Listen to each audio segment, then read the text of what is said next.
How Soros' secret network used Ukraine to cover for Hillary, Hunter, and target Donald Trump.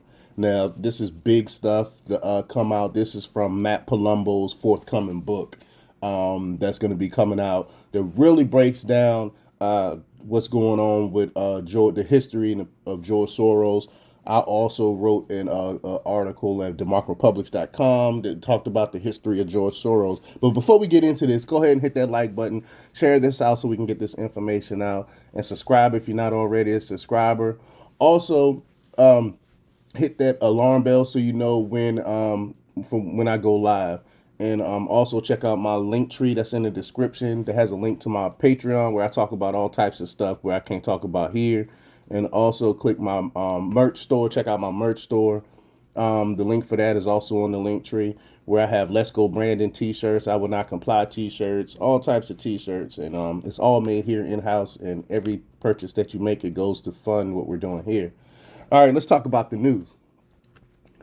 In 2014, Soros' International Renaissance Foundation, or IRF, and its guarantees were active supporters in the creation of Anti-Corruption Action Center of Ukraine, a powerful NGO. And it's so funny. I think it's so funny that they call these things the exact opposite of what they're doing. The exact opposite. All of them do this, the NGOs and the government stuff, because all you have to do is look at the Patriot Act that we that was created after 9/11, and it's the most unpatriotic thing in the world.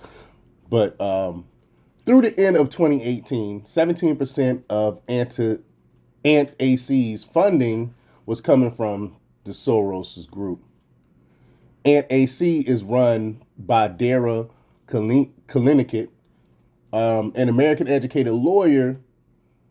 White House logs show Kalinikit visited on December 9th, 2015, reportedly meeting with Eric Ciaramella, the CIA employee many suspect is the anonymous whistleblower that sparked Trump's first impeachment, the source of which was a faultless phone call with Ukraine's president. And on my old channel, I've done a lot with the whole Ukraine stuff.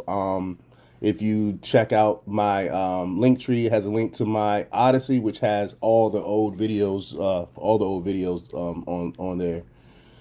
But AC was responsible for creating the National Anti-Corruption Bureau of Ukraine, NABU, a law enforcement group separate from the Prosecutor General's office that was tasked with handling the biggest corruption cases. It has investigatory powers, but cannot indict suspects. Only when it passes its findings to the prosecutors does the subject of its inquiry become part of a criminal case. It's similar to what they do with the FBI and the DOJ, I believe. The agency was established in 2014 at the behest of the International Monetary Fund, of the IMF. Don't trust them either. After its predecessor, the National Anti-Corruption Committee, was deemed a failure. Western governments founded NABU, which also enjoyed the backing of the FBI, of course. Like all the Orwellian names of the group Soros had a part in, NABU acts independently in name only. With the Obama DOJ's launch of the Kleptocracy Asset Recovery Initiative, aimed at battling large-scale public corruption in foreign states, the State Department, DOJ, FBI began outsourcing some of their own work to ANT-AC. In February 2015, Viktor Shokin was appointed Prosecutor General of Ukraine and was soon scrutinized for helping the owner of the energy company Burisma. We know all about Burisma and the Bidens. Excuse me. Shokin had helped owner Mykola Zelensky regain control of $23 million that was frozen by British authorities. Burisma was made famous by Hunter Biden involvement in the company, and Zlochevsky, I'm saying his name wrong, was the one who struck the deal to appoint Hunter to the company's board of directors in 2014 at a reported salary of $83,000 a month. Now, I mind you, he don't know anything about energy, The only thing he is a crackhead that happened to be vice president in 2014. Uh, AC's stance on Shokin was made clear. It tweeted on December 2015 that, quote, one of the major goals of the AC for 2016 is to force Shokin to resign. Shokin attempted to begin a probe into Burisma that, quote, included interrogations and other crime investigation procedures into all members of the executive board, including Hunter Biden. This never materialized because Joe Biden, then vice president, threatened to withhold a $1 billion loan to Ukraine unless Shokin was removed as prosecutor general. And, we all seen that video when he was bragging about it. Biden even bragged about it on a video to the Council on Foreign Relations in 2018, stating that when he attended a meeting with Ukraine's president and prime minister, he said, quote, I'm leaving in 6 hours. If the prosecutor is not fired, you're not getting the money. Well, son of a bitch, he got fired. And we all seen that video. Biden insisted the U.S. wanted Shokin removed over corruption concerns shared by the European Union. But in the tapes released by Ukrainian lawmaker Andriy Derkach, Biden and Poroshenko revealed that the Ukrainian president admitted to doing Biden's bidding.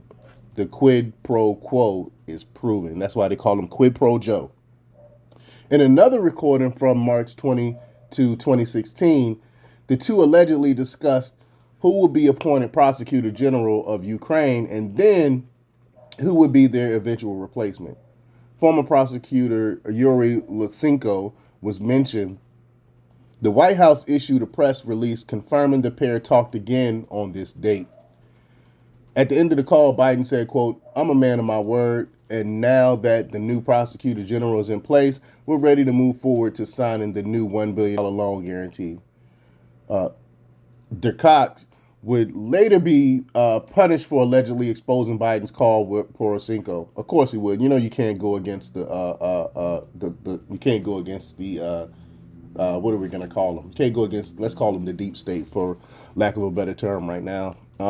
After the audio was made public, Poroshenko's successor, Volodymyr Zelensky, called for an investigation into the recordings, and the U.S. Treasury Department sanctioned Derkach, describing the audio as unsupported information, part of a campaign to discredit U.S. officials. They also accused Derkach, a member of the Ukraine's parliament, of being a Russian agent. And this is what they all do. Every time you go against the grain, you go against the party, you are considered a Russian agent. And the party, I mean, is the corrupt, warmongering, pedo party. That's the party. If you go against them, then they come for you and call you a Russian agent. The sanctions came less than a year after Derkach met with Rudy Giuliani in Kiev, which reports at the time said was to discuss possible misuse of U.S. tax dollars by Ukraine's government. Quote, I can't see how you can be accused of meddling in an election that is more than a year away, Giuliani continued. The only new piece of information he gave is the report that the $5.3 billion in foreign aid to Ukraine is unaccounted for. So what happened to the money? $3 billion of which is American money, and a big portion of that went to non-governmental organizations controlled by George Soros. He continued. See how George Soros get this kickback? He gets the kickback. As the 2016 presidential race began to intensify, Ukraine's prosecutor general's office began an investigation into AC about the alleged misuse of the $2.2 million of funds. An inquiry was sent to former U.S. Ambassador Jeffrey Pyatt. George Kent, the second in command at the embassy, responded to Deputy Prosecutor General Yurich Stoliarchuk with a 2-page letter stating that the U.S. had, quote, no concerns about the use of assistant funds. Kent pressure Stoyarchuk, I cannot say that dude's name, about ACs in the letter, writing, quote, the investigation into the Anti-Corruption Action Center based on the assistance they have received from U.S. is similarly misplaced. that was written on April 4th, 2016, less than a week after Shokin was removed. A few months later, Yuriy Lodashenko was named prosecutor general and met with the U.S. ambassador to Ukraine, Marie Yonovich. Lodashenko recalls being stunned when the ambassador gave him a list of people who shouldn't be prosecuted. The list included founder of ANT-AC, of course, and two members of Ukrainian parliament who supported ANT-AC's anti-corruption agenda while benefiting from corruption themselves. You see how they do? They start these anti-corruption groups and PACs and all this other stuff, NGOs, and they actually are the ones that commit the corruption. As John Solomon puts it, the implied message to Lodashenko was clear. Don't target ANT-AC in the middle of an American presidential election in which Soros was backing Hillary Clinton to succeed another Soros favorite, Barack Obama. So what was motivating George Kent and Ambassador Yonovich to influence investigations in Ukraine, of all places? The fact that the Ukraine dealt with an organization created with the backing of the Obama administration, State Department, FBI, and George Soros.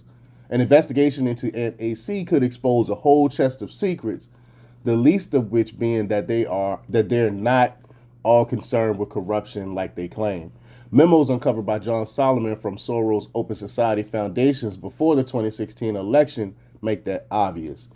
One advocate U.S. involvement in the Ukraine and offers, quote, behind-the-scenes advice and support to Ukrainian partner ANT-AC efforts to generate corruption litigation in Europe and the U.S., respecting the state assets stolen by senior Ukrainian leaders. Another memo described ANT-AC's strategy of developing friendships and key government agencies to leverage within the countries Soros operates in. I mean, Soros just has his hands in all of this stuff.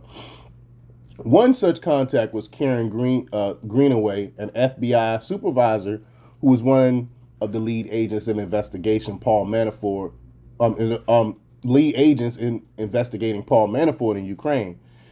She's appeared at Soros-sponsored events and conferences before and joined ANT-AC's supervisory board after retiring from the FBI.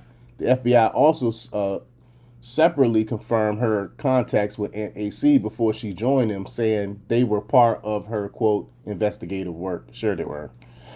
One memo reportedly had a chart of Ukrainians that should be investigated, including people with ties to Paul Manafort. While not mentioned by name, one of those mentioned is likely Dmytro Firtash, a Ukrainian billionaire with competing energy interests in Europe as Soros. Firtash previously beat civil charges alleging he had engaged in money laundering with Manafort.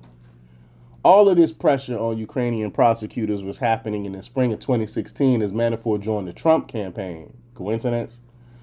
At this time, Fusion GPS was just starting to conduct opposition research on Trump, and the DNC's Ukraine expert Alexander Chalupa were searching for dirt on Manafort.